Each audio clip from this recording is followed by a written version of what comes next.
여러분 안녕하십니까? 마스크를 쓰고 계셔서 여러분의 신원을 숨기시기가 아주 좋습니다. 어느 분이 오셔 인사를 하시는데 많이 뵈셨는데 누군지 분간이 잘 안 돼요. 그래서 말씀을 하시더라고요. 누구시라고. 그래서 알아봤습니다. 죄송합니다. 제가 사람을 그렇게 못 알아보는 사람은 아닌데 하여튼 이 팬데믹이 아주 여러 가지 형편을 많이 바꿔놨습니다. 참 반갑고, 제가 노스베이에 온 것은 이번이 처음입니다. 그리고 우리 북가주 합회에서 여러분들과 함께 오피셜리 접하게 된 것도 이번이 처음입니다. 얼마나 수고들 많으십니까? 상당히 많이 힘이 드시죠? 더군다나 이 팬데믹 기간 동안에 모든 삶이 다 뒤바뀌었어요. 그죠?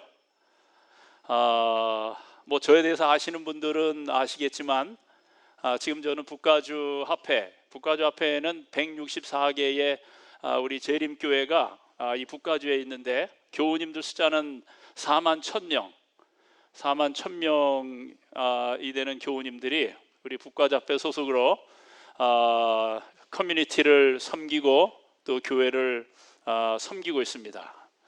그 가운데 뭐 여러분이 아시는 대로 한국 교회는 정식으로 합회에 인정을 받아 있는 교회들은 5교회.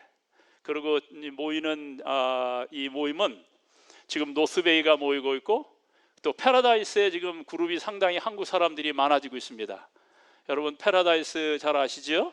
패러다이스 화재 때문에 2년 전에, 정확하게는 3년 전에 이 도시 전체가 완전히 화재로 전소된 도시, 그곳인데 그곳에는 우리 재림교회의 그 커뮤니티가 아주 큽니다.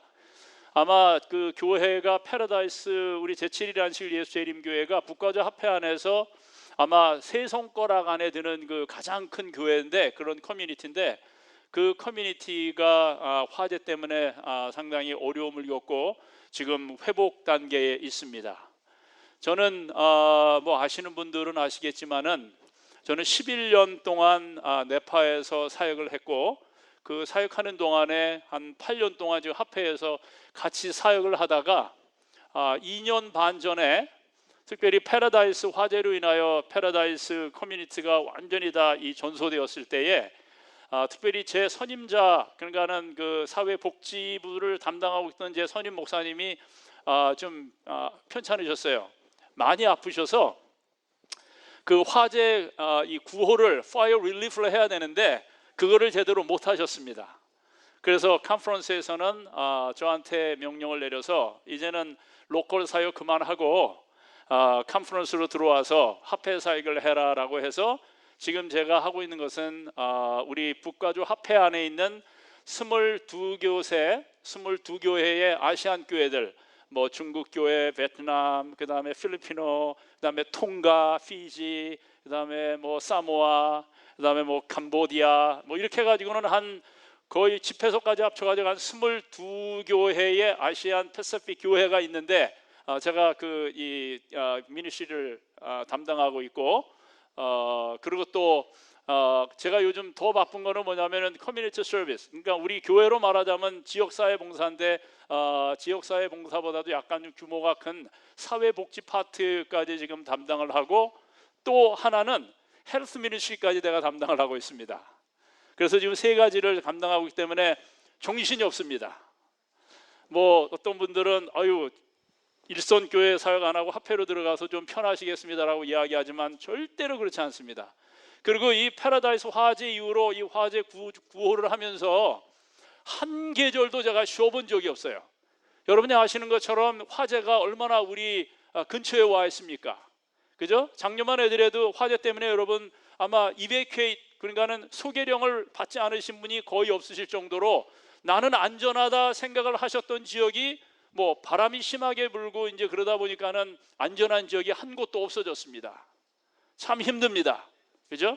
그게 우리가 살고 있는 지금 우리 삶의 현 주소인데 그 일을 사실은 제가 담당하고 있어요. 화재뿐만 아니라 뭐 홍수, 지진 이런 것까지 제가 준비를 하고 담당을 하고 출장을 하고 그래야 되기 때문에 이 북가주 지역이 저 동쪽으로는 네바다에서부터 저 북쪽으로는 이 오레곤까지 북가주 이 합회가 그 담당하고 있는 지역이 그 정도로 넓습니다. 그래서 뭐 정말 정신이 없어요. 제가 한국 교회에 와서 설교하게 된 게 지금 얼마 만인지 모릅니다. 그래서 혹시라도 제가 말이 목사가 설교하는 게 뭐 이렇게 말이 좀 조금 좀 뭐 말이 빠져서 이빨이 헛나오는 것 같다 이렇게 혹시 생각하시는 분이 계시면은 제가 요즘은 한국 설교보다는 영어 설교를 더 많이 하러 다닙니다. 그래서 제가 혹시라도 좀 약간 좀 뭐 표현이 좀 약간 뭐 좀 이상하다 생각을 하시면 그렇게 이해해 주시면 고맙겠고요. 아무튼 우리 교민들이 많이 사시는 이곳, 특별히 이 노스베이에 올 수 있게 된 것 하나님의 큰 축복으로 생각하고 하나님께서 특별한 섭리를 통해서 또 이 정확한 타이밍에 의해서 하나님께서 우리를 인도하시지 않았나 하는 그런 생각이 들기 때문에 하여튼 기쁜 마음으로 제가 올 수 있었습니다. 집사람도 함께 오기를 바랬지만은 집사람은 또 다른 그 커미트먼트가 있어서 오지 못했는데 혹시라도 다음에 기회가 되면 제 집사람과 함께 방문해서 여러분들에게 인사를 드리도록 하겠습니다. 말씀을 안 드려도 여러분 아시겠지만은 오늘 아름다운 오토하프 이 노스베이가 상당히 북가주 지역의 한인들의 음악 수준을 상당히 높여놓은 것 같아요. 예, 하여튼 수고들 많으시고 애 많이들 쓰시고 계십니다. 하나님께서 여러분 계속하시는 사역에 큰 축복 주시기를 간절히 바라고요. 오늘은 제가 준비한 말씀으로 함께 은혜 받도록 하겠습니다. 오늘 말씀의 제목은 구원, 행복의 첩경이라는 제목을 가지고 여러분들에게 말씀을 드리도록 하겠습니다. 오늘 교회 나오신 지 오래 안 되시는 분들이 계시다는 말씀을 제가 듣고 가능하면 말씀을 조금 쉽게 하려고 준비를 해봤습니다. 그리고 아까도 컴퓨터 셋업 때문에 좀 상당히 시간이 좀 갔는데 사실은 제가 이제 출장을 많이 하다 보니까 이런 문제 때문에 제가 파워포인트를 거의 안 씁니다. 왜냐하면 이게 컴퓨터하고 그 시스템하고 각 교회마다 시스템이 다 천차만별이에요. 그래서 그거를 셋업하려고 그러면 시간이 많이 걸리고 교우님들이 너무나도 죄송해서 가능하면 그거 안 하고 그냥 뭐 이거 없이 하는데 그래도 제가 듣기로는 여러분께서 파워포인트에 좀 익숙하시다고 그러셔서 제가 참 파워포인트를 만들어 봤습니다. 근데 역시 안 되네요 이게. 그런데 제가 우리 성지찬 장로님께 보낸 그 파일이 이전 파일이 있기 때문에 아마 그거를 지금 훅업하신 거죠? 업데이트 되셨어요? 업데이트가 됐다고 합니다. 그런데 역시 폰트는 제가 원하는 폰트는 아닌데 어떻든지 뭐 이가 없으면 잇몸이라고 뭐 메시지만 가면 되니까 한번 해보도록 하겠습니다. 여러분 영국의 격언에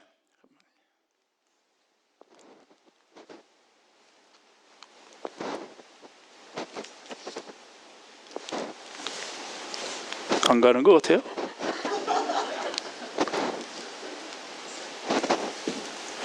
그죠? 이거로 누를까요? 저거를 갖다가 저기를 써야 되는군요. 죄송합니다. 여러분 영국 경언에 이런 말이 있습니다.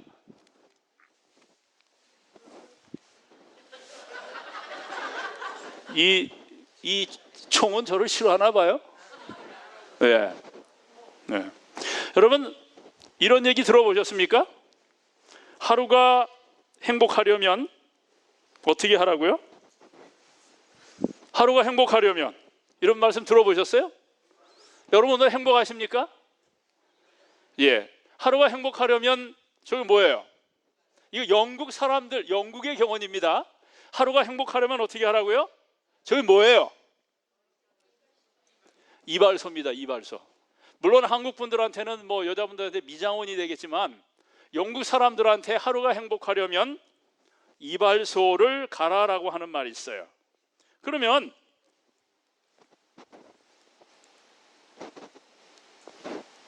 일주일이 행복하려면 어떻게 하라고요? 예? 뭡니까? 그렇게 젊은 사람들이 한번 해보려고 애를 쓰는 뭐예요? 결혼입니다. 결혼. 아무리 결혼해가지고 뭐 흰머리, 검은 머리가 팥불이 되도록 살라고 축복을 받지만 사는 게 얼마나 힘들었으면 검은 머리가 팥불이가 되겠어요. 그래서 일주일이 행복하려면, 이 영국 사람들한테는 결혼 생활이 이렇게 오래 끌어지지 않았던 것 같아요. 그래서 일주일이 행복하려면 결혼을 하라라고 하는 말이 영국의 격언에 있습니다. 그러면 잘 안 되네요. 예. 오른쪽 거. 오른쪽. 예, 알겠습니다. 고맙습니다. 그러면은 한 달이 행복하려면, 여러분 보셨겠지만 뭐라고요? 말을 사라. 말을 타고 평야를 질주하다 보면 한 달이 행복하답니다. 그러면 1년이 행복하려면 어떻게 하라 그럴까요? 어떨 것 같아요, 여러분? 1년이 행복하려면 우리가 그렇게 애써서 일을 하는 이유가 뭡니까? 특별히 한국 사람들한테 가장 예민한 것 중에 하나가 뭐예요? 이겁니다. 집을 사라고 하는 겁니다. 집을 사라. 여러분, 아무리 우리가 열심히 일을 해서 기와등 같은 집을 끼고 살아도 결국 그 행복은 얼마밖에 안 된다는 거예요? 1년밖에 안 된다는 거예요. 그러면은 평생 행복하려면 영국 사람들의 개념입니다. 뭐예요? 예? 이 딱 이야기하면은 나오는 거 뭐예요? 피노키오의 주제가 뭡니까? 피노키오 코가 왜 길어지죠? 거짓말을 할 때 길어지는데, 그러면 거짓말의 반대말은 뭐예요? 예? 정직함입니다. 정직함. 그래서 정직하게 살면 평생 행복하다는 거예요. 이게 영국 사람들 정직을 미덕으로 삼는 영국 사람들의 아름다운 이 격언입니다. 그죠? 그리고 우리가 잘 아는 대로 Honesty is the best policy. 정직이 최상이다라고 하는 말은 뭐 우리가 잘 아는 대로 이 미국에서나 서양에서나 마찬가지인 것 같아요. 그런데 아무리 눈을 씻고 봐도 뭐는 없어요? 온 세상의 격언을 다 뒤져봐도 영원히 행복하려면 뭘 해야 된다라고 하는 말이 없어요. 영원히 행복하려면이라는 그 답을 찾을 수가 없는 것입니다. 예? 그런데 우리는 그 답을 알고 있어요. 성경 하나님의 말씀에 영원히 행복하려면 어떻게 하라고요? 예수 그리스도를 믿으라입니다. 하나님이 세상을 이처럼 사랑하사 독생자를 주셨으니 이는 저를 믿는 자마다 멸망치 않고 영생을 얻는 것뿐만 아니라 영원히 행복하게 하신다라고 하는 말씀이 하나님의 말씀인 성경에 기록되어 있는 것입니다. 얼마나 감사해요. 그래서 우리가 예수를 전하는 것입니다. 이 사람이 누구예요? 드와이트 무디 선생님이에요. 이 드와이트 무디 선생님이 뭐라고 이야기를 하셨느냐면은 이렇게 말씀했어요. 그대 자신을 믿어보라. 그대는 실망할 때가 있을 것이다. 우리가 그렇게 귀하게 생각하는 친구를 믿어보라. 어느 날 그들은 죽거나 그렇지 않으면 그대와 헤어질 것이다. 그대의 명성을 믿어보라. 어느 회방하는 혀가 그것을 뒤집어 엎을 것이다.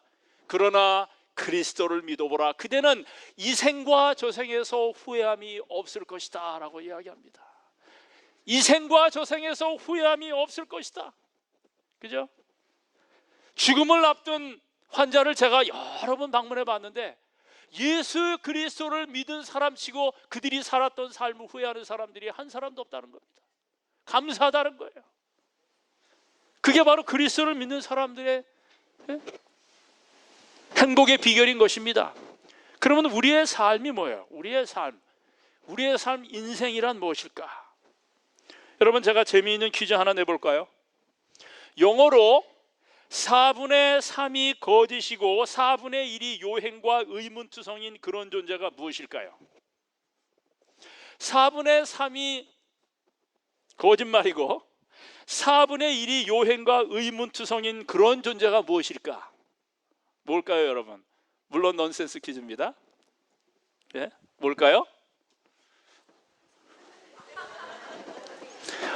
인생이라고 하는 life입니다. life.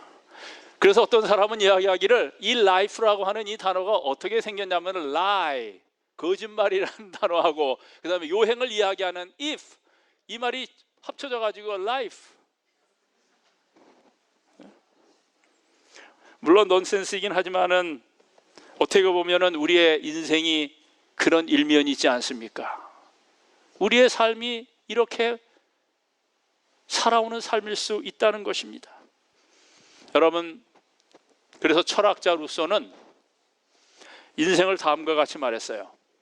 인생 10대는 케이크에 움직이고, 먹는 케이크에 움직이고, 20대는 연인에 움직이고, 30대는 쾌락에, 40대는 야심에, 50대는 탐욕에, 60대는 절망에 매인다라고 이야기를 했습니다.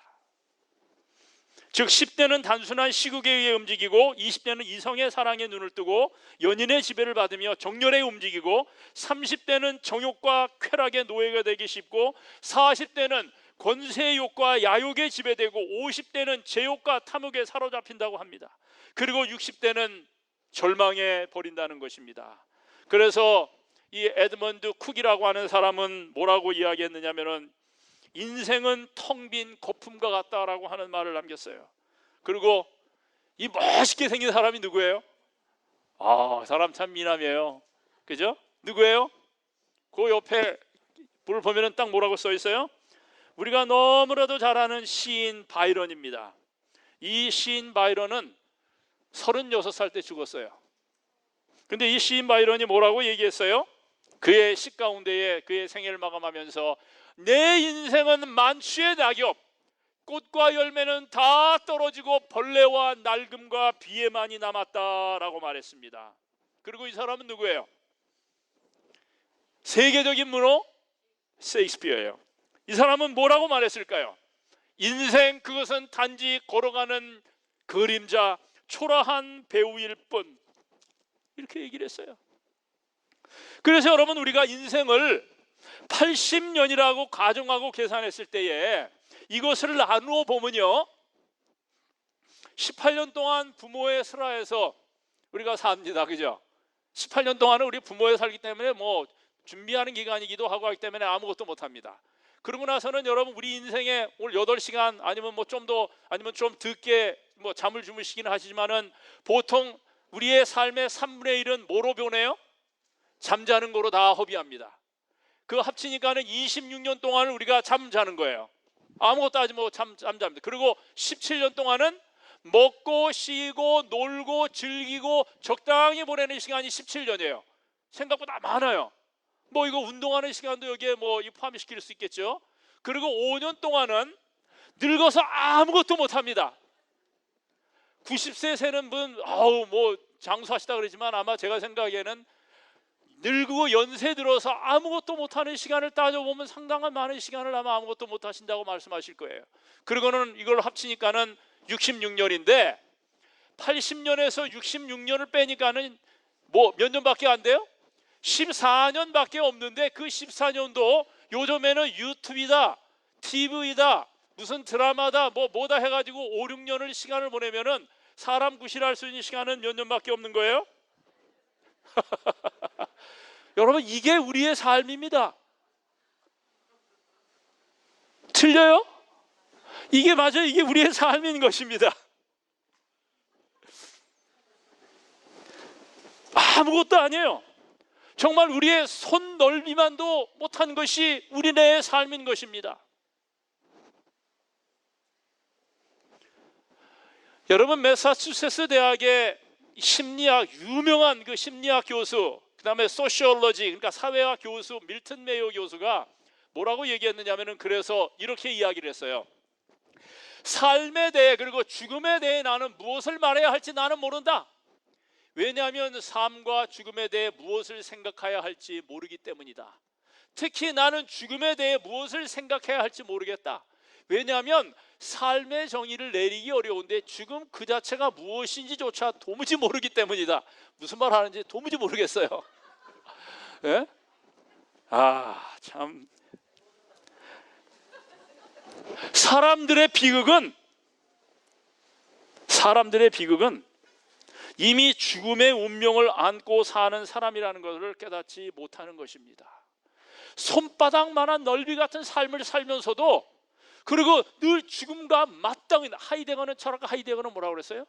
우리의 삶은 죽음과 맞닿아 있는 삶을 살고 있다라고 이야기를 하는 것입니다. 우리가 왜 마스크를 쓰고 있는 겁니까? 지금 우리 주변에 익히 들리는 소리가 뭐예요? 이 중국 우한에서 시작한 이 코로나 바이러스가 우리의 삶을 송두리째 바꿔버렸어요.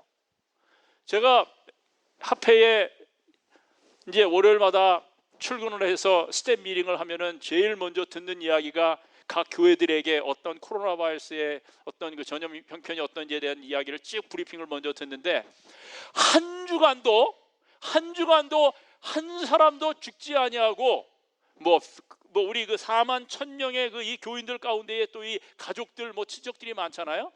그 가족들 친척들에게서 들리는 그런 소식들이 한 사람이라도 죽지 아니하고 지나간 한 주가 없을 정도입니다. 뭐 때문에요? 코로나 바이러스 때문에. 그만큼 이 코로나 바이러스는 아주 우리의 삶에 심각한 위협을 초래하고 있어요. 우리의 삶이 그렇게 되어 버렸어요.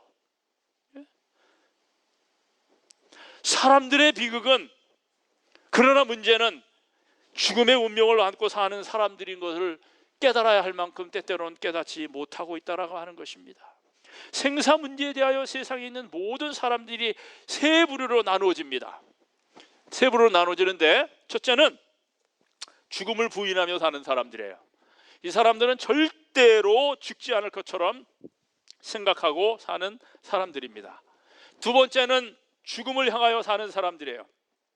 이 사람들은 또 두 부류로 나누어지는데, 첫째는 어차피 죽을 인생이니 마음껏 즐기다가 죽지 않는 사람이에요.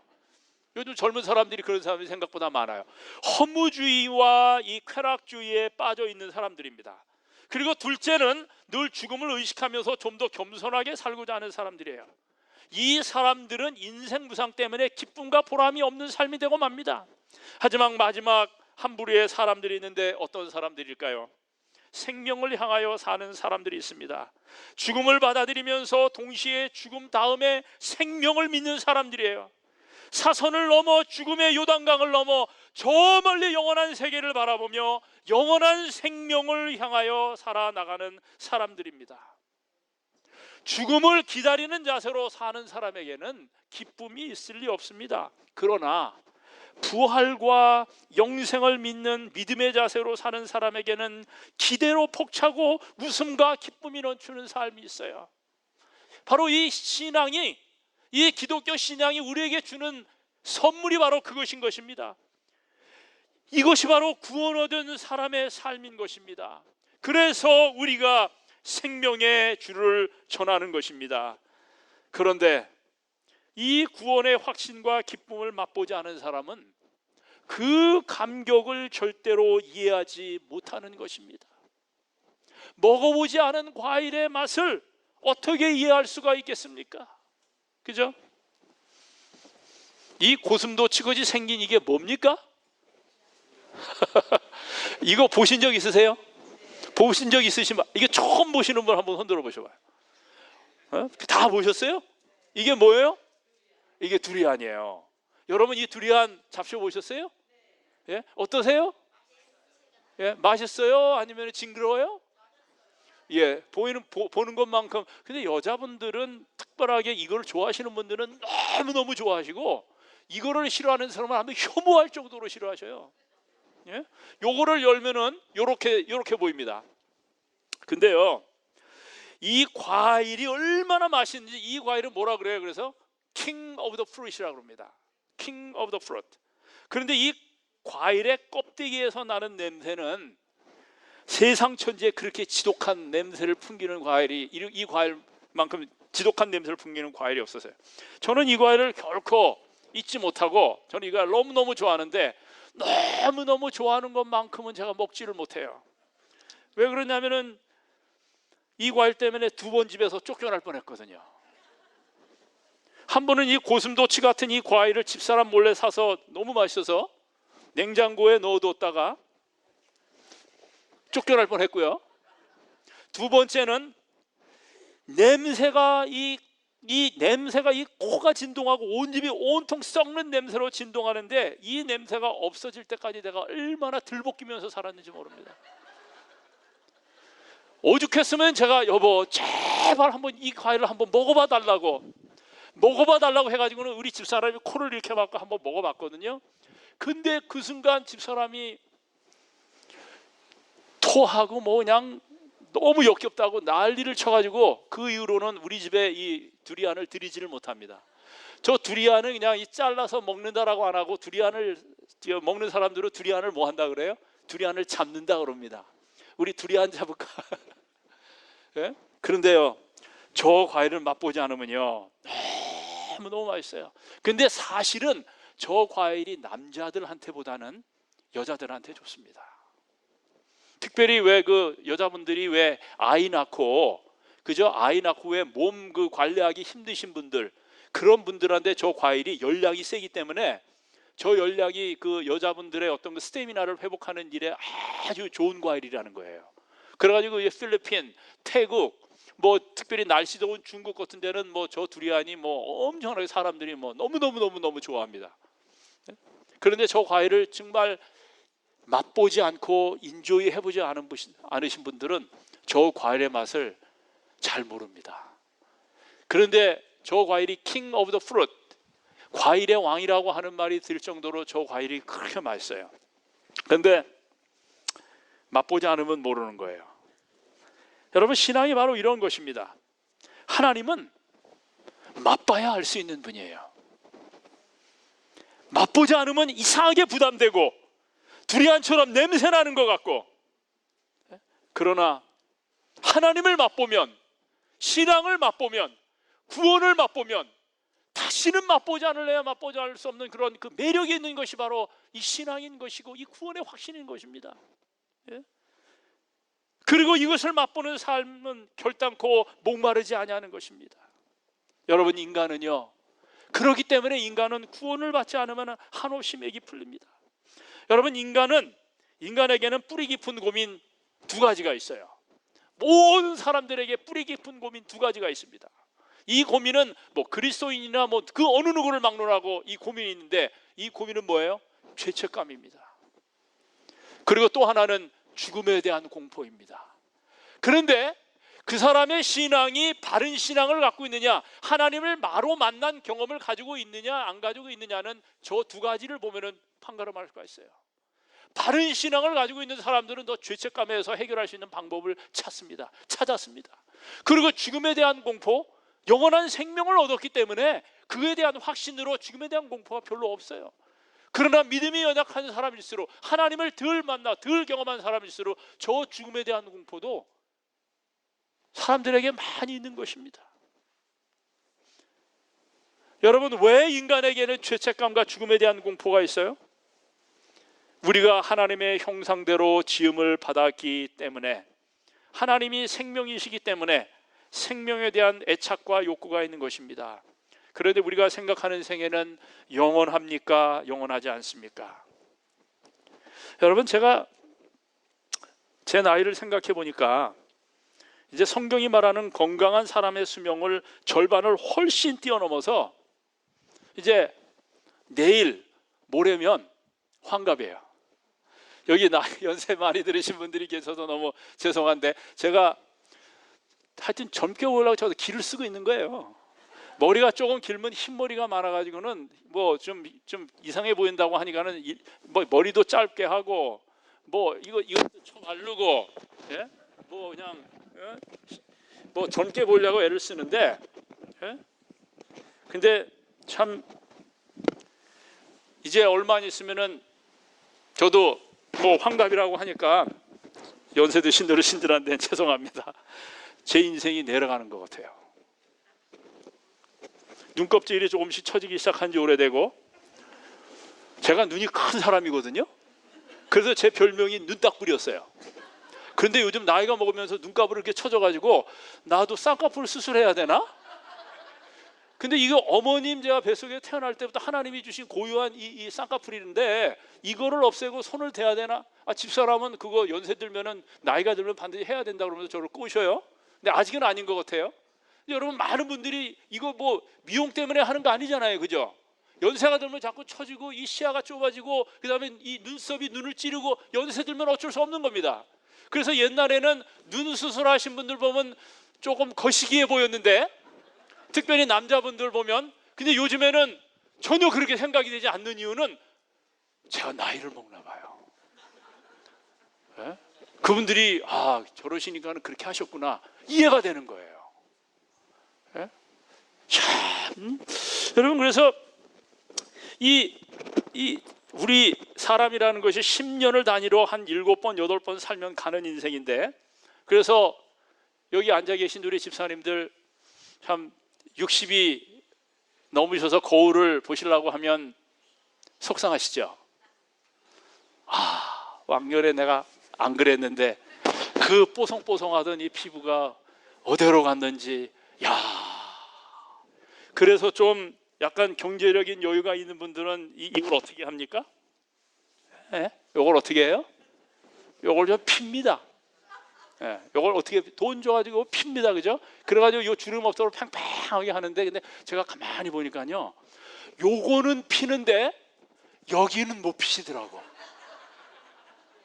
요거 피시다가 잘못 날아갈 것 같아서 그러신지는 몰라도, 그래서 연세 드신 분들 이렇게 보면은 저는 얼굴은 얼굴은 정말 많이 피시는 분들이 계셔가지고 그분의 그 증말을 보려면 여기를 보는데, 여기를 딱 보면 저분 40대 후반, 저분 60 초반, 저분 70 넘으셨네, 보이는 거예요. 그거는 못 속이는 거예요, 그죠? 그리고 거는 뭐요? 손. 나이는 손등과 함께 온다 그러잖아요, 그죠? 근데 우리가 점점 더 가까워지는 삶을 사는데, 그거를 조금 연기시키려고 무던 애를 쓰는 삶을 사는 게 우리의 삶인데, 우리가 왜 그러냐면 우리가 생명을 귀하게 여기기 때문에, 그리고 하나님께서는 생명이시기 때문에, 우리가 하나님의 형상을 닮았기 때문에 그런 거예요. 예? 그래서 제가 생각하는 인간의 가장 큰 욕구가 뭘까요? 인간의 가장 큰 욕구가 뭘까요? 예? 식욕일까요? 한 끼 굶으면 난리가 나는 식욕? 아니면은 성욕일까요? 아니면 잠을 못 자면 나는 아무것도 못해? 수면욕입니까? 아니면은 뭡니까? 우리가 그렇게 저버리고 있으면 저버리지 못해서 우리를 괴롭히는 저겁니까? 예? 뭡니까, 여러분? 그래서 제가 생각해 보니까요, 이것도 저것도 아니에요. 여러분, 우리에게 있어서 가장 큰 욕구는 뭐예요? 생욕입니다. 생욕. 생으로 욕하는 게 아니고, 저 뭐예요? 살고 싶은 욕망인 것입니다. 살고 싶은 욕망. 해가 지지 아니하는 대영 제국을 창설한 엘리자베스 여왕이 빅토리아 시대에, 그가 죽음을, 임종을 앞에 두고는 고관 대신을 다 모으고 주치의를 불렀어요. 그러면서 그가 그 건설한 대영 제국을 내놓고는 뭐라고 이야기하냐 아십니까? 누군가가 나의 삶을 1년만이라도 더 연장시켜 줄 수 있으면 이 대영 제국의 반을 띄워주겠다고 이야기한 겁니다. 뭐 때문에 그래요? 생욕 때문에 그런 것입니다. 생욕. 그래서 어때요? 우리가 어쩌다가 비행기를 타면 솔직히 좀 어떻습니까? 여러분, 습관적으로 타시는 분 계시지만 전 믿음이 없어서 그런지 이 비행기를 탈 때마다 이 비행기가 이륙하거나 착륙할 때 기분이 좀 어때요? 솔직히 조금 불안하지 않습니까? 그죠? 혹시 이거 잘못되면. 그렇지만은 그래도 제 옆에 집사람이나 또 같이 아는 사람이 같이 있으면은 좀 불안한 게 어때요? 좀 덜한 것 같아요. 왜? 갈 때 가더라도 혼자 안 가니까 덜 심심할 것 같거든요. 여러분, 이게 인간입니다. 제가 무리한 이야기 합니까? 그래서 여러분, 우리는 정말 불안하고 찜찜한 문제가 구원에 관한 문제인 것입니다. 그런데 이 생육에 대한 인간의 욕구를 저버리는 무서운 사람들이 있어요. 예? 세상에서 제일 무서운 사람들이 누군지 아십니까? 이 사람이에요. 에이까지 죽으면 그만이다 하는 사람, 세상에서 제일 무서운 사람이에요. 더 무서운 사람은 나 하나 죽으면 그만이다 하는 사람이에요. 그리고 더 무서운, 너 죽고 나 죽으면 그만이다 하는 사람이에요. 근데 더 무서운 사람은 누구예요? 너 죽고 나 살자 하는 사람입니다. 예. 근데 성경은 뭐라고 얘기합니까? 한 번 죽는 것은 사람에게 정하신 바 된 것이요 그 후에 뭐가 있겠다고요? 심판이 있겠다고 얘기했어요. 사람이 죽고 나면 심판이 있으리라고 성경은 경고하고 있습니다. 여러분, 하나님께서 우리에게 주시고자 원하시는 것은 생명, 그것도 그냥 생명이 아니라 풍성한 생명인 것입니다. 그리스도인의 삶은 이와 같이 풍성한 생명을 누리는 삶인 것입니다. 이것이 바로 구원을 받은 사람의 삶인 것입니다. 구원받은 사람의 삶에는 영원히 목마르지 않는 생명이 있습니다. 요한복음 4장 13절 14절 말씀, 구원받은 사람의 삶에는 배에서 생수의 강이 터지는 생명이 있습니다. 요한복음 7장 38절, 그리스도의 은혜로 인하여 그 믿음으로 구원받은 사람은 만나도 영원한 첫사랑 같은 새 생명이 있습니다. 고린도서 5장 17절에 말씀하셨어요. 이 기쁨, 이 감격, 이 구원, 이 신앙의 감격을 한번 맛본 사람은 그 무엇을 주고도 바꿀 수 없는 것이 바로 이 그리스도를 믿는 신앙임을 알게 되는 것입니다. 그런데 어떤 사람은 말하기를, 아유, 그래도 목사님 몰라서 그렇지 기독교 신앙하고 기쁨하고는 조금 거리가 있지 않습니까? 하고 말합니다. 그래도 기쁨하면 어디에 있어요? 세상에 있죠. 세상에. 그렇게 얘기하는 사람들이 있어요. 물론 저는 이 세상 끝에는 전혀 기쁨이 없다고 말하는 것은 아닙니다. 이 세상 끝에도 기쁨이 있습니다. 히브리서 11장에 보면 모세 이야기를 하면서 뭐라고 모세를 이야기를 했느냐면, 모세가 죄악의 낙을 누리는 것보다 라고 하는 표현이 나오잖아요. 여러분, 죄악에도 낙이 있습니다. 죄악에도 낙이 있어요. 예? 여러분, 저는 모태신앙이 아니에요.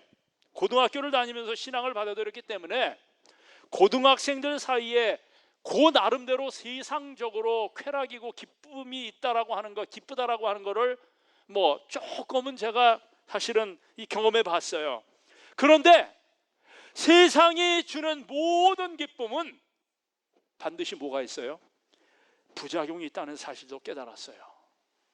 여러분, 찬미가 이 기억나십니까? 759장에 주님과 만나는 찬란한 아침, 여러분 찬미 아시죠? 주님과 만나는 찬란한 아침. 그러고는 그 다음에 뭐라고 나와요? 슬픔의 그림자 함께하니. 슬픔의 그림자 함께하니. 예? 이 땅의 쾌락도 기쁨을 주나 슬픔의 그림자 함께하니. 아멘 아닙니까 여러분? 이 땅의 쾌락은 기쁨을 줍니다. 하지만 슬픔이 따라옵니다. 쾌락이 여러분을 웃게 할 수는 있어도 여러분의 눈물은 말려줄 수 없는 것입니다. 세상의 기쁨은 그래서 뭐와 같으냐면 양파 벗기 유기와 마찬가지예요. 양파 벗기. 여러분, 양파가 알맹이가 있어요 없어요? 양파는 벗겨도 뭐예요? 껍데기예요. 끝까지 껍데기예요. 양파는. 이 세상의 기쁨이라는 것이 여러분 그렇습니다. 여러분. 예? 그래가지고 요즘 여러분 이 미국에 지금 나오는, 우리는 코로나 바이러스에 힘들지만은 코로나 바이러스에 이 죽는 그런 사람들에 비해서 지금 가려져 있는 그런 수치가 뭐냐면, 여러분 그 영어로 오피에드라고 그럽니까? 그러니까 그 이제 약, 그죠? 마약이 중독돼 가지고 그 마약 때문에 지금 죽어나가는 사람들이 지금 얼마나 젊은 사람들 가운데 많은지 모릅니다. 더군다나 이 팬데믹 때문에 사람들이 갇혀 살았잖아요, 그죠? 그 갇혀 사니까 기쁨이 없는 거예요. 그래가지고는 그 사람들이 뭘 더 많이 하는 거예요? 마약을 더 많이 하는 겁니다. 심각합니다. 그러다 보니까는 뭐가 많아지는지 압니까? 정신을 못 차리니까 지금 홈리스 피플, 여러분, 이 홈리스는 이거 지금 한마디로 에피데믹, 그러니까 말하면 이게 전염병처럼 지금 미국에 지금 나오고 있는 거예요. 여러분, 얼마 전에 선거하셨죠? 개빈 뉴섬 선거하셨죠? 저는 뭐 공화당도 아니고 뭐 저는 뭐 민주당도 아닙니다. 저는 뭐 정치에 대해서는 뭐 저거 하는데, 여러분, 왜 이 공화당에 있는 분들이 개빈 뉴섬을 리콜해야 된다라고 강력하게 이 팬데믹에 대한 원래 팬데믹에 대한 그 규정을 너무 이제 세게 하기 때문에, 이제 그것 때문에 뭐 직장 생활 뭐 못하고 그런 것 때문에도 있긴 있지만은, 원래 이 팬데믹이 오기 전부터 개빈 뉴섬을 리콜로 집어넣으려고 그랬어요. 뭐 때문에? 대표적인 게 뭔지 아세요? 두 가지인데 뭔지 아세요? 첫째, 집값이 천정부지로 올라뛰어가지고는 사람들이 집을 사기 힘들어지는 거예요. 그래가지고 캘리포니아에서 사람들이 지금 출애굽하고 있어요. 텍사스로, 아이다호로 지금 저 애리조나로 지금 그래가지고 여러분 뉴스 보시면 알겠지만은 너무나도 오랜 시간 만에 처음으로 지금 이 캘리포니아가 특별히 연방 정부로 이 파송하는 그 저기 뭐예요? 국회의원 숫자를 갖다가 잃어버렸어요. 숫자를. 그건 인구 비례에 의하니까 그게 첫 번째예요. 그거를 갖다가 민주당 저기 개빈 뉴섬 너 실수라 이거예요. 집값 컨트롤하지 못하는 것이 제일 문제. 두 번째는 뭔지 아십니까? 두 번째로 홈리스입니다. 홈리스가 너무나도 많이 넘쳐나는 거예요. 지금 여러분 네파뿐만 아니라 지금 옛날에는 홈리스가 대도시에만 집중하고 있었잖아요. Everywhere. 홈리스가 지금 그래서 지난주에 우리 국가자폐에서 특별하게 커뮤니티 그러니까 이 사회복지부서 그 커뮤니티가 있는데 그 커뮤니티가 모여가지고 3시간 동안 디스커션한 게 뭐냐면 각 교회들이 지금 커뮤니티 이 서비스 차원에서 지금 홈리스 필링을 봉사를 하는데 이게 너무나도 사회적으로 심각한 문제가 되기 때문에 우리가 합회적으로 이걸 갖다가 우리가 이 기치를 걸고 교회들을 서포트하면서 홈리스 하는 이 해결하는 문제를 우리가 조금이라도 도와야 되지 않느냐는 문제로 심각하게 회의를 할 정도였어요. 근데 이 홈리스들이 여러분 옛날에 지금도 여러분 그거 하시겠지만 홈리스 필링 해보셨잖아요. 홈리스들이 어떻습니까? 정신들이 온전치 못한 사람들이 많잖아요. 근데 그 온전치 못한 사람들이 다 뭐 하는 사람들이 많아요? 마약하는 사람들이 많아요. 마약하는 사람들 점점 더 많아지고 있습니다. 그게 문제예요. 예?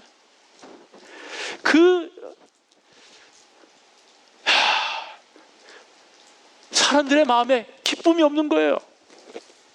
만족이 없는 겁니다. 감격이 없는 겁니다. 감격이 없는 세상을 살고 있는 거예요. 그러니까 자꾸 그런 데에 손을 대는 겁니다. 여러분, 그리스도 신앙은 기쁨이 있고 감격이 있습니다. 여러분이 교회에 오셔서 감격을 주도록 노력하셔야 돼요. 감격을 얻도록 노력하셔야 돼요. 그러시면은 그때 교회 와서 받은 그 감격 때문에 한 주일을 살아가는 힘이 생기는 것입니다. 힘들고 어려워도 나를 사랑하시고 나를 끝까지 사랑하신 그분이 계시다는 사실 하나만으로 용기를 얻는 것입니다. 좌절하지 않는 것입니다. 이 세상에 그 무엇을 주고도 바꿀 수 없는 감격과 기쁨이 그분 안에 신앙 안에 있다고 하는 사실이에요. 여러분, 이 세상에는요 뭐 별의별 욕망을 갖고 있는 사람들이 많아요. 뭐 정치 때문에 한국도 요즘 정신없죠?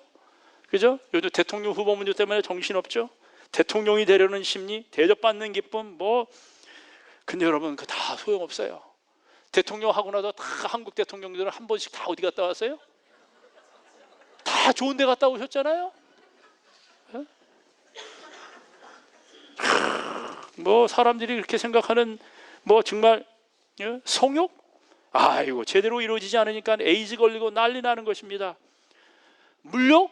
여러분 사실 돈이 진정한 기쁨을 제공합니까? 예, 기뻐요. 돈 있으면. 돈만 있어 보십시오. 입고 다니는 옷이 달라지고 타고 다니는 차가 달라집니다. 집이 달라집니다. 뿌듯한 기쁨이 있습니까? 있습니다. 그런데 그래서 어떤 사람은 돈 없이는 못 사는 사람들이 많아요. 난 남편은 없어도 돈만 있으면 좋겠어. 아마 쇼핑 좋아하는 분들은 아마 돈 없이 무슨 재미로 사느냐고 할 분들이 많이 계실 거예요. 그런데 돈이 많아서 참으로 기쁜 사람 보셨습니까? 돈 많아서 참으로 기쁜 사람 보셨어요? 예? 돈 때문에 남편 잃고요, 자식 잃고요, 이 돈 때문에 아내 잃고 부모 잃고. 얼마 전에 제가 보지 않는 이 뉴스를 이제 저걸 통해서 봤어요. 그 온라인을 통해서 봤는데, 여러분 가수 김광석 아십니까? 그 가수 김광석 씨가 저하고 고등학교 동기 동창이에요. 같이 합창단 생활을 한 사람이에요. 근데 가수 김광석이 살아있어요? 죽어있어요? 우리 친구 김광석이 죽었어요. 그랬는데 그 김광석 이 친구가 죽었는데 지금 그 죽은 그 사인을 놓고 말이 많죠. 근데 가장 대표적인 저기는 그 부인, 그분이 서신가 그러는 이 자매인데 이 뉴스에 떴더라고요. 왜 그러냐면은 그 우리 친구 김광석하고 사이에 이제 딸을 하나 낳았는데 그 딸이 급성폐렴으로 죽었는데, 급성폐렴으로 와가지고는 빨리 한국은 119를 불러가지고 해야 되는데 그걸 안 부른 거예요. 그래가지고 그 딸이 죽었어요.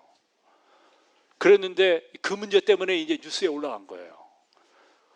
그런데 자기는 하나 전혀 문제가 없다라고 얘기를 하면서 이제 기자회견을 이제 참고인 소환을 받는데 자기는 하나 잘못한 것이 없다라고 얘기를 하면서 환하게 웃는 모습으로다가 그 사진이 찍혔더라고요. 근데 일반적으로 하는 사람들은 저 우리 친구 김광석이가 특별히 그 저게 많아요. 판권이 많아요. 음악 그 저기 뭐 음악 만든 거 뭐 그다음에 뭐 이런 것들이 판권이 많잖아요. 유명한 음악가니까. 뭐 그거 아니면은 광석이가 죽을 이유가 전혀 없다라고 일반적으로 사람들이 생각하는데 우리가 늘 아는 대로 뭐는 있는데 뭐는 없어요? 심증은 있는데 물증이 없어가지고 그 죽음의 사인을 제대로 밝혀내지 못하고 있는 것입니다. 참 여러분, 근데 그 사람이 행복할까요? 돈 때문에 행복할까요? 절대로 행복하지 않습니다. 제가 오래전에 목회하던 교회에 존경하는 한 여집사님이 계셨어요. 수석 집사님을 오래 하고 교회 살림을 도맡아시피 하던 그런 집사님이셨어요. 그런데 갑작스럽게 그 집사님의 남편 장례식을 치르게 됐는데 정말 건강하셨던 분이에요. 근데 그분이 원양어업을 하시는 분인데 이분이 어떤 분이냐면 한국에서 부산 사람이신데 부산에서 배를 타고 하와이로 미리국 가셨어요. 그래가지고 천신만고 끝에 자수성가해서 큰 캠페인을 이루고 멀리 나가서 원양어업을 해가지고는 특별히 잡아오는 거 예를 들면 참치가 고기가 뭐 이만하잖아요.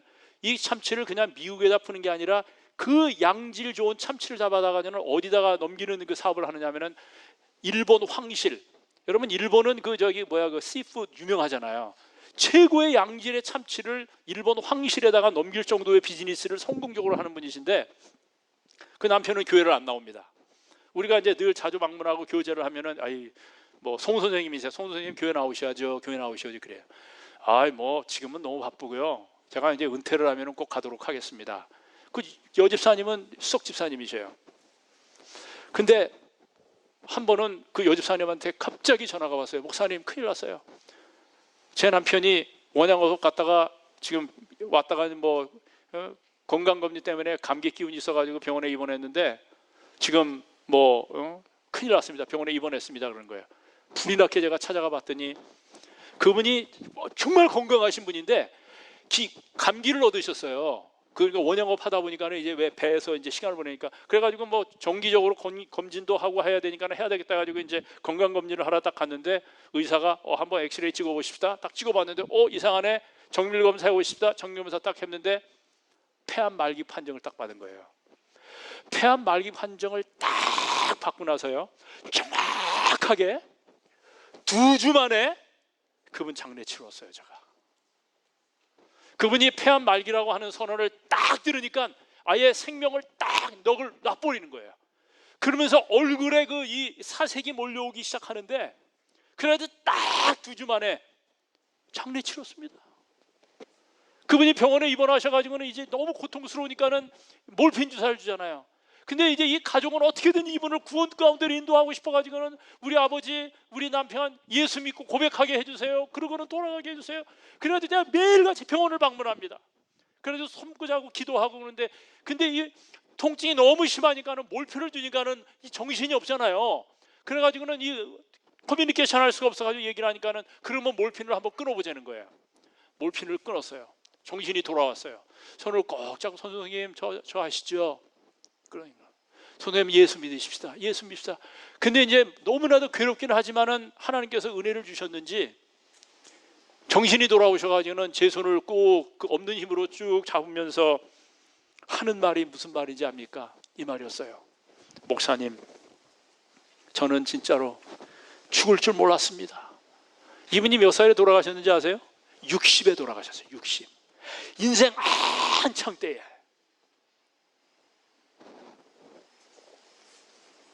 죽을 줄 몰랐답니다, 여러분. 죽을 줄 모르고 부와 쾌락에 빠져 사는 현대인들을 어떻게 합니까, 여러분?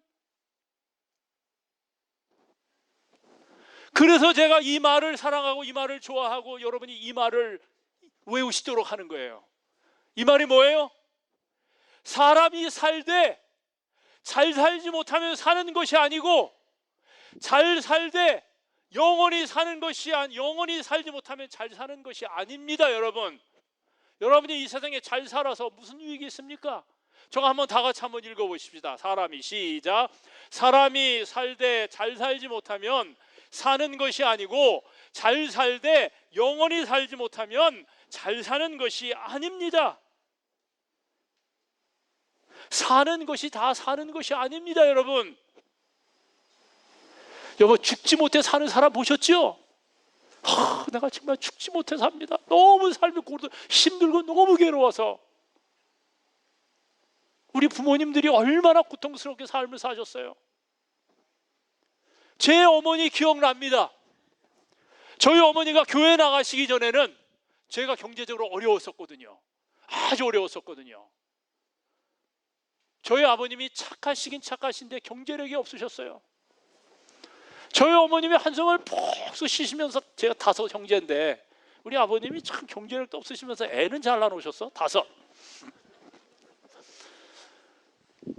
저희 어머니가 그러시는 거예요. 죽었으면 좋겠다. 너무 힘든 거. 우리 어머니 안 해보신 일이 없으시고요. 뭐 머리에 이고 다니는 것부터 행랑부터 시작해가지고는 제가 제 어렸을 때 제 기억으로도 안 해본 거 다 차라리 죽었으면 좋겠다고 말씀하시고, 사는 것이 아니라는 거예요. 너무 괴로우니까. 근데요, 저희 어머니 입에서 그 말이 싹 사라지신 게 언제 사라졌는지 압니까? 제가 예수 믿고 교회로 인도했어요. 교회 나오기 시작하시면서 성경을 손에 들기 시작하시면서 그 말이 싹 사라지셨어요. 그래서 저희 어머니가 너무 오랫동안 너무 젊어서 고생을 하셨기 때문에 류마티스 관절염을 오래 앓다가 돌아가셨거든요. 74세에 일찍 돌아가셨어요. 그것도 제가 하와이에서 목회할 때 이제 돌아가셨는데, 점점점 약해져 가시는 모습을 보면서 늘 성경을, 이제 신앙을 발견하시고는 성경 읽는 재미, 신앙하는 재미가 너무 좋아가지고는 목사들 있는 데서 살겠다 그래가지고는 제가 따뜻한 그 하와이로 모시고 와서 저하고 살다가 2분이 다 제 품에서 돌아가셨는데, 제 손을 한 번은 꼭 잡으시면서 하는 소리가 무슨 말 하는지 아세요? 내가 이전에는 죽지 못해서 살고 죽었으면 좋겠다고 하는 게 한두 번이 아닌데, 나는 이제 조금 더 살았으면 좋겠다. 할 수만 있으면. 목회 잘하는 아들 봉양 받아가면서 너무 해피하고 기쁘시니까 그렇게 말씀하시는 거예요. 사람이 살되 잘 살지 못하면 사는 것이 아니고, 잘 살되 영원히 살지 못하면요 잘 사는 게 아닙니다. 여러분, 그래서 얼마 전에 발간된 행복의 추구라는 책에서 이 저자인 데이빗 마이어스 박사는 부를 축적하면 할수록 그들이 느끼는 행복은 작다라고 말했어요. 그래서 선진공업국가들이 매우 이 국민들을 조사해 보니까요, 참 후진국에 사는 사람들보다 행복 지수가 떨어져요. 예? 이 누구예요? 워렌 버핏이에요. 이 사람 누구예요? 미스터 게이츠. 얼마 전에 이혼했어요. 행복하지 않아서 이혼했습니다. 결국은 누구예요? 베조스가 누구예요? 여러분에도 지금 열심히 지금 이 차가 이렇게 스마일 하는 차가 다니죠. 아마존 총수인데, 저 사람 이제 아마존 총수에서 물러났어요. 물러났지만은 이제 뭐 그래도 파워는 여전히 그냥 행사하고 있는 저기예요. 이 사람 누구예요? 스티브 잡스예요. 미국을 호령하던 거물급들입니다. 그리고 이분을 혹시 여러분 아시나 모르겠어요. 이분. 저 위에 있는 그 여자분 누군지 혹시 아십니까? 요즘 뉴스에 한참 등장하는 인물인데, 저분의 이름은 엘리자베스 홈스. 우리 닥터 김 혹시 엘리자베스 홈스 누군지 아십니까 혹시? 예, 저 사람이 여자들 가운데 최근 얼마 전까지만 해도 미국에서 최고 부자예요. 근데 저 여자가 어디 사냐? 우리 이웃 살아요. 이 팔로알토에서 그죠? 스탠포드를 다니다가 중퇴하고 뭐를 만들었어요? 사람들을 모아가지고는 뭐를 만들었어요? 혈액 검사하는 킷. 세라노스 컴퍼니를 만들어 가지고는 어마어마하게 불을 갖다가 순식간에 거머쥐어 가지고는 미국에서 제일 부자인 여자가 됐는데, 요즘 소송에 연루돼 가지고요 지금 죽지 못해 살고 있는 사람이 저 사람입니다. 엘리자베스 홈스. 예? 근데 저 사람들이요, 예? 참, 베조스가 행복한지 아세요? 스티브 잡스 여러분 아시죠? 저분 지금 어디 가셨어요? 어디 가셨어요? 돌아가셨어요. 그리고 지금 빌 게이츠 이혼하셨어요. 저분들 지금 요즘 베조스가 얼마나 불행한지 말도 못합니다. 그리고 뭐 워렌 버핏은 그래도 뭐 사생활에 대해서는 잘 얘기를 하진 않지만은, 저 사람들이 나는 재물을 갖고 있기 때문에 행복하다, 감사하다라고 하는 말을 한마디 남기지 않았어요. 그리고 특별히 이 스티브 잡스가 그가 마지막 이제 췌장암으로 그의 생명이 이제 거의 꺼져가는 때에 병원에서 그가 고백한 그 수기가 있어요. 그 수기를 한번 여러분 구글하셔서 한번 읽어보셔봐요. 우리가 뭘 위하여 살아야 되는지를 알게 하는 정말 교훈으로 가득 찬 글들이 가득합니다. 우리가 그렇게 애써서 잡으려고 하는 것이 무엇을 의미하는지를 우리에게 보여주는 것입니다, 여러분. 예? 참 여러분, 뭐 이 사람 뭐냐면 이 사람이 제이 굴드예요. 수억만만 장자로 평생을 살았는데 그의 생을 마감하는 날 임종시에 나야말로 세상에 가장 처참한 천치였구나라고 합니다. 이게 누구예요? 야, 세상에서 가질 수 있는 것은 다 가졌던 여인 마릴린 monroe. 이 사람은 나의 인생은 파장하여 문 닫는 해수욕장과 같다라는 글을 남기고 자살해 죽었습니다. 이 사람 누구예요? 네? 마이클 잭슨. 그는 무대 뒤에서 항상 공연을 마치고 허전해서 울었다는 것입니다. 노태우 대통령은 퇴임 후에 안절부절 못하다가 감옥에 갔고, 전두환 대통령도 마찬가지로, 전두환 대통령은 말하기를 하루도 자신은 임기 중에 불안하지 않은 날이 없었다라고 말했어요. 그래서 영국의 유명한 시인 바이런은 그의 마지막 생일에 외치기를 나의 인생은 말라버린 노란 낙엽과 같구나, 나는 벌어지다 나에게는 슬픔만이 있을 뿐이구나 라고 한 것입니다. 그러고는 그 시인 바이런이 36살에 죽었는데 인생을 의지할 데가 없으니까 이 사람이 뭐에 의지하냐면 점쟁이한테 그의 인생을 의지했어요. 그러고는 그 점쟁이한테 점을 보러 갔는데, 당신은 이날 이 시를 조심하십시오, 잘못하면 그날 당신 생명의 끝이 납니다, 이렇게 얘기를 한 거예요. 그랬더니 이 바이런이 그날이 이제 다가오는 거예요. 이날 다가오네. 이날이네. 이러면 어떡하지? 그러다가 그날 죽었어요.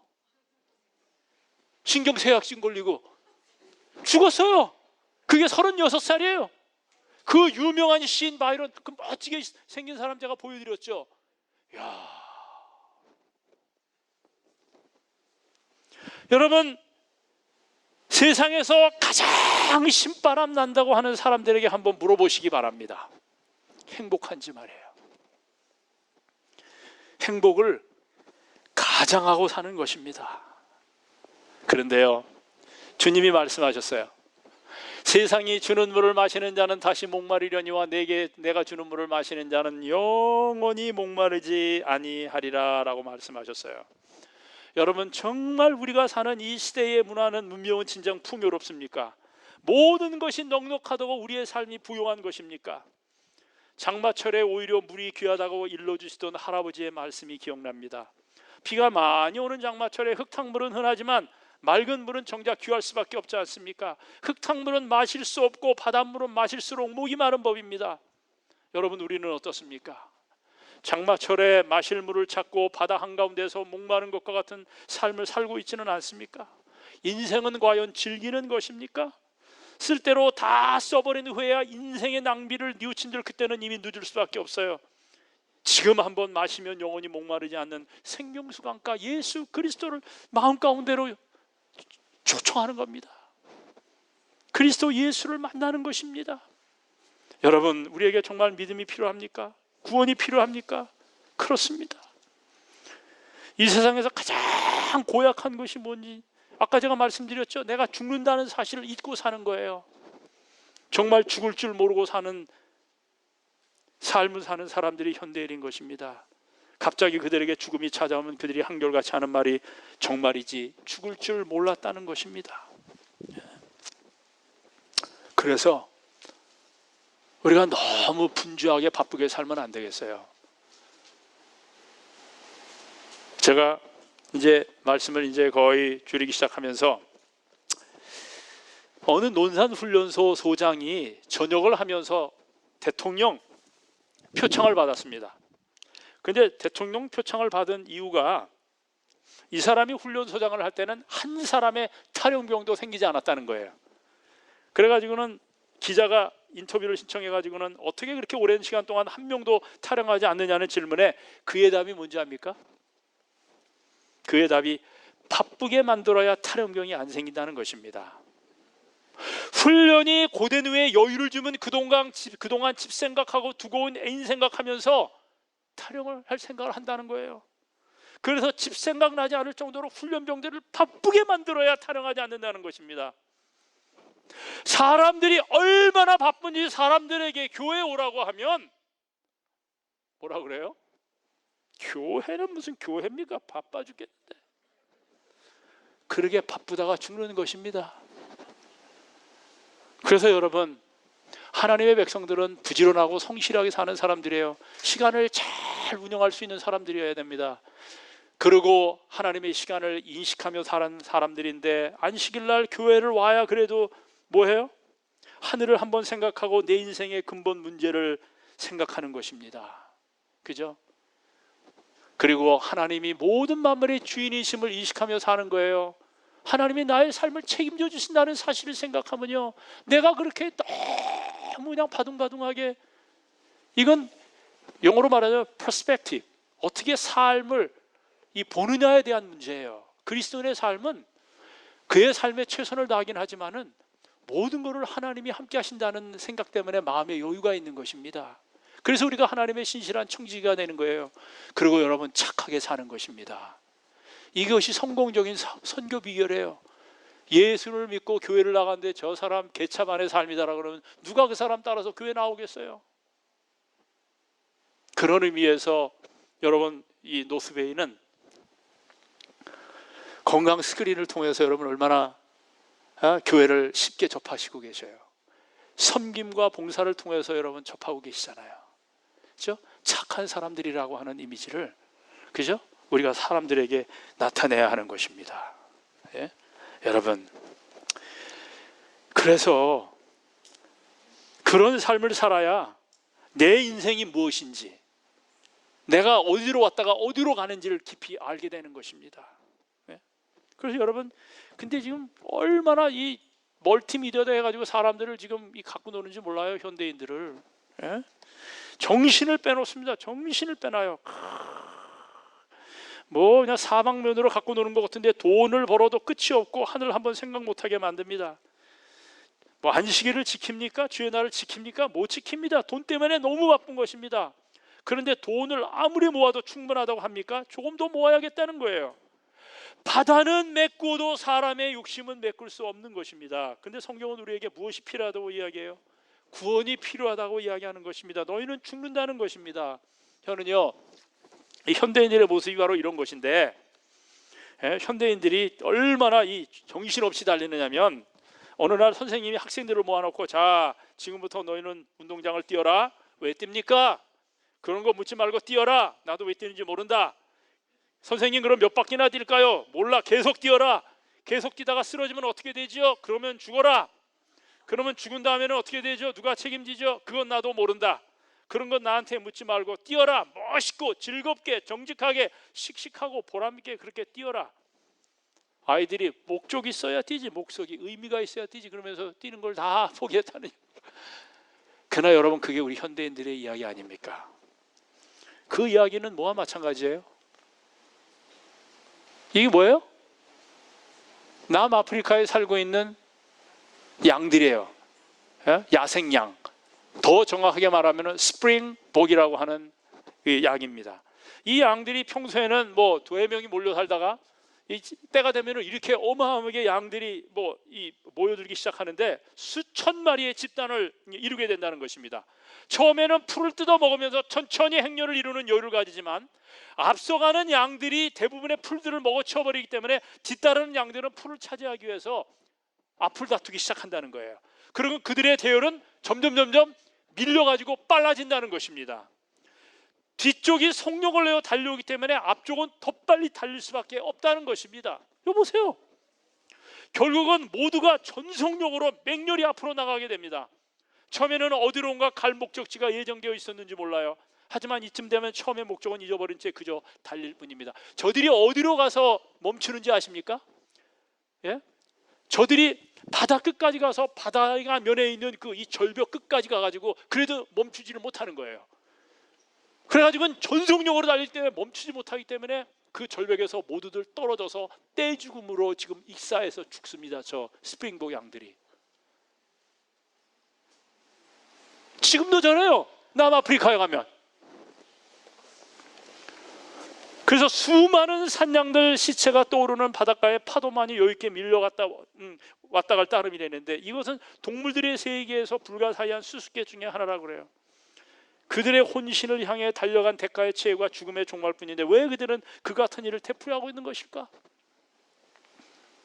여러분, 이 스프링복들, 이 사냥의 달리기는 바쁘게 살고 있는 우리들 자신의 이야기처럼 느껴집니다. 어느 신문의 칼럼을 보니까 바쁘게 사는 현대인들의 모습을 이렇게 묘사해놨어요. 빨리 읽어볼게요. 너무나 바쁘게 일하는 한국 남자들은 한창 나이에 사망하는 비율이 세계 제일이 됐다. 집안에서 살림하는 여자들도 왜 그렇게 바쁜지 얼마 전만 해도 이렇게 바쁘게 살고 있지는 않았던 것 같다. 바쁜 것은 어른들만이 아니다. 아이들도 어른 못지않다. 오히려 더 바쁘다. 딸만 하나 둔 친구는 아이와 대화가 안 된다고 심각한 얼굴이다. 초등학생인데 5가지 과외를 하고 있단다. 글짓기 성적이 떨어졌다고 글짓기 학원에까지 보낸다. 내가 보기에는 아이와 대화가 안 되는 것이 아니고 얘기를 할 시간조차 없는 것 같다. 과외를 좀 줄이고 싶어도 남들은 더 많이 하고 있기 때문에 그럴 수가 없단다. 놀라운 것은 유치원 아이들까지 과외를 하고 있다는 것이다. 언제 친구들과 놀고 언제 혼자 앉아서 공상할 시간을 가질까? 아름다운 꿈은 언제 꿀까? 놀 줄도 모르니까 싸울 줄도 모를 것이다. 형제도 적으니까 남의 미운 마음을 알 기회도, 사람을 사랑할 줄도 모르고 커버리는지도 모른다. 너무 바빠서 우리들과 우리들의 아이는 훌륭한 미래를 약속하는 사랑의 의무라는 명분에 채찍에 휘둘려 쫓겨다니는 것은 아닐까? 남보다 조금 떨어져도 그것을 탓하지 않을 수 있는 용기를 가지고 싶다. 나와 그리고 나의 아이들이 아름다운 저녁 노을을 함께 볼 수 있는 여유를. 저 저녁 노을 얼마나 아름답습니까? 예? 여러분, 우리가 움켜잡으려고 하는 것이 진정 무엇입니까?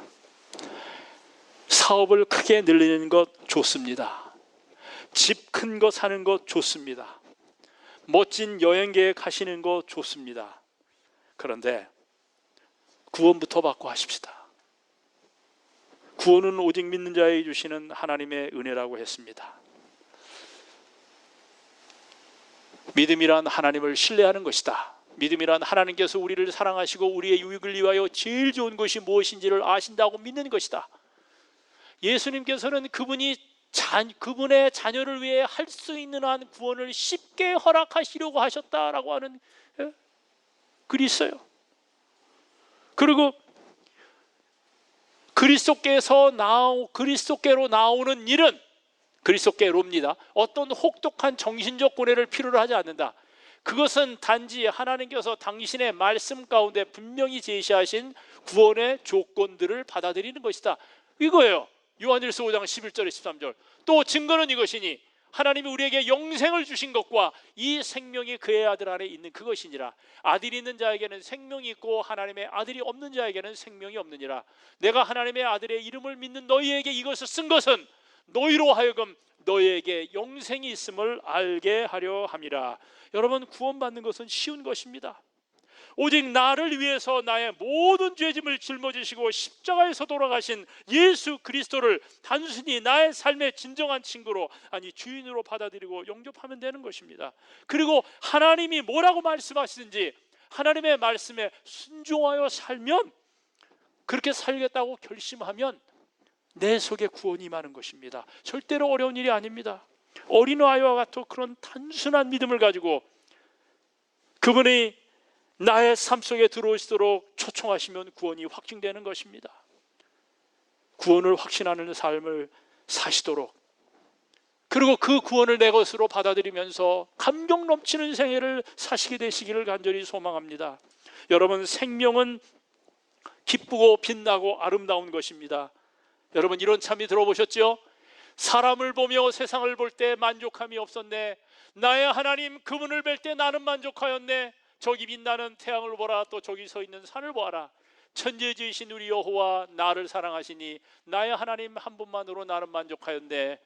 여러분이 참여하시죠? 사람을 보며 세상을 볼 때, 그죠? 나 만족함이 없었네. 나의 하나님 그분을 뵐 때 나는 만족하였네. 동남풍아 불어라 서북풍아 불어라. 가시밭에 백합화 예수 향기 날리니 할렐루야 아멘. 가시밭에 백합화 예수 향기 날리니 할렐루야 아멘. 이제 마지막 슬라이드입니다. 저 해피해 보입니까? 어느 아이가 학교 글짓기 대회에서 다음과 같은 글을 썼어요.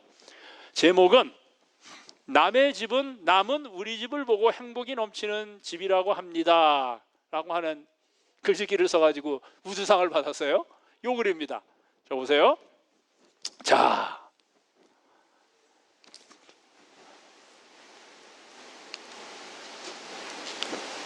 부부싸움이 잦은 옆집 또리는 늘 우리 집을 부러워하지요.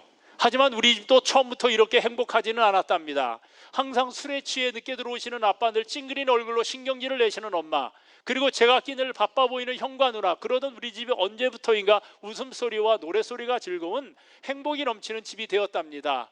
우리 집 행복의 비밀 궁금하시죠? 그건 바로 우리 집 식구 모두가 예수님을 영접하여 죄 용서받고 영생의 소망을 가진 덕분입니다. 매주 한 번씩 온 가족이 함께 교회 나가 주님의 사랑 가슴에 담고 서로 사랑할 때, 그 뭐라고 했어요? 저기에? 예? 그죠? 저절로 웃음이 번져가거든요. 내일은 늘 궁금하게 생각하는 또리한테만 살짝 귀뜸해 줄 거예요. 여러분, 잠깐 이제 머리 숙이십시다. 피아노 쳐주시길, 그냥 부드럽게 그냥 쳐주시면 되겠어요. 이제 제가 설교를 마치고 여러분 잠깐 머리 숙여주시기를 바랍니다. 여러분, 살며 눈여겨봐도 아무도 모를 듯한 이 세상에 무슨 미련으로, 무슨 욕심으로 우리가 살아가겠습니까? 마음으로 수없이 고백하고도 어찌할 수 없는 인간됨의 어리석음을 알고부터는 하루하루 믿음 안에서 평안함을 찾습니다. 사람의 지나친 자치가 결국 죽음뿐이요, 인생의 지나간 자치가 몇 장의 사진뿐인데 남의 가슴에 못 안 받고 단순히 살고자 할 뿐입니다. 큰 소리치던 사람들도 끝이 나고, 높은 데서 뽐내던 사람들도 끝이 나고, 네 알아주지 않아도 살며 행복한 골목 안 사람들이 부러운 인생입니다. 하늘을 보고 마음을 비우고 하늘을 향해 기도하는 사람들, 온 가족이 한 마음으로 예배드리는 사람들, 그들이 이 땅에서 가장 행복한 사람들이 아니겠습니까? 하나님 아버지, 주먹 쥐고 왔다가 주먹 펴고 가는 한 치 앞도 모르는 우리의 허전한 인생길에 찾아와 주셔서 감사합니다. 우리의 삶에 의미가 되어주신 것 너무나도 감사합니다. 하나님 아버지, 우리로 하여금 구원의 쉬운 길을 보여주셔서 감사합니다. 행복의 첩경을 보여주셔서 감사합니다. 이제 너무나도 좋으신 이 하나님을 알아가는 재미로 우리의 삶이 변화되게 하옵소서. 이 하나님 좋아서, 이 예수님 너무 좋아서 사는 사람 되게 하옵소서. 그리고 이 하나님 때문에, 이 예수님 때문에 사랑하게 하시고 사랑할 수 없는 사람들까지도 우리의 작은 가슴이지만 이 가슴으로 품게 하옵소서. 그리고 이 좋으신 하나님, 이 좋으신 하나님이 주신 구원을 이웃들과 나누며 살게 하시옵소서. 우리 속에서 생명을 시작하신, 영생을 시작하신 구원의 주님 예수님 이름으로 간절히 기도드리옵나이다. 아멘.